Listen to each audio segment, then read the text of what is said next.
So let's start with a big trend that kind of both of our groups had identified in our issues to watch lists, and that is revolving around the states that have repealed their transaction thresholds for determining Nexus, kind of under the Wayfair standard that started with, $100,000 and 200 transactions.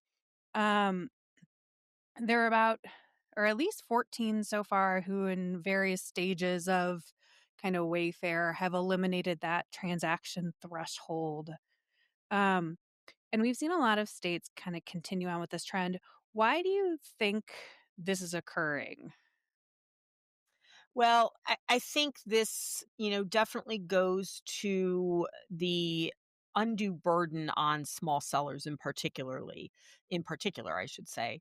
And, this is what I really brought out in my 2022 testimony before the Senate Finance Committee, as well as when I was asked back late last year in September to talk again about what is the burden on small businesses.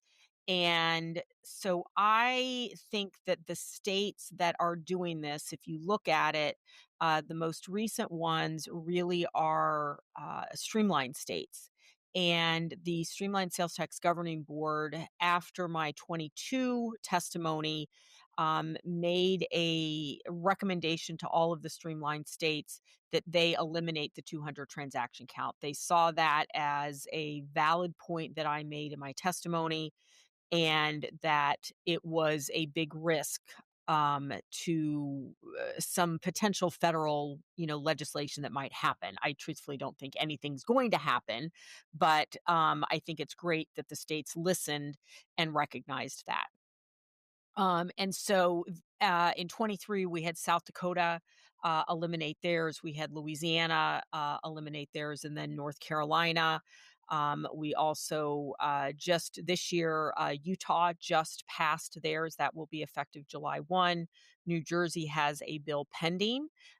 So I just saw the latest update. The legislature asked for a fiscal note. The executive branch came back and said we can't quantify it. So it was kind of an interesting discussion of then legislative research wrote something up that was interesting. And then there had been a rumor that Illinois was going to eliminate it. I had talked to the director last fall. He was not aware that any of this sort of stuff was happening. And then I saw him a month later at another conference, and he announced that this was something he was going to take up.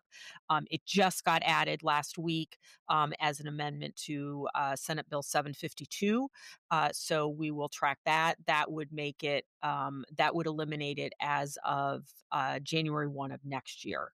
So I think these are all great things. I think this is eliminating a burden for the smallest of the sellers. And I think it's a really smart move of all the states to be doing this.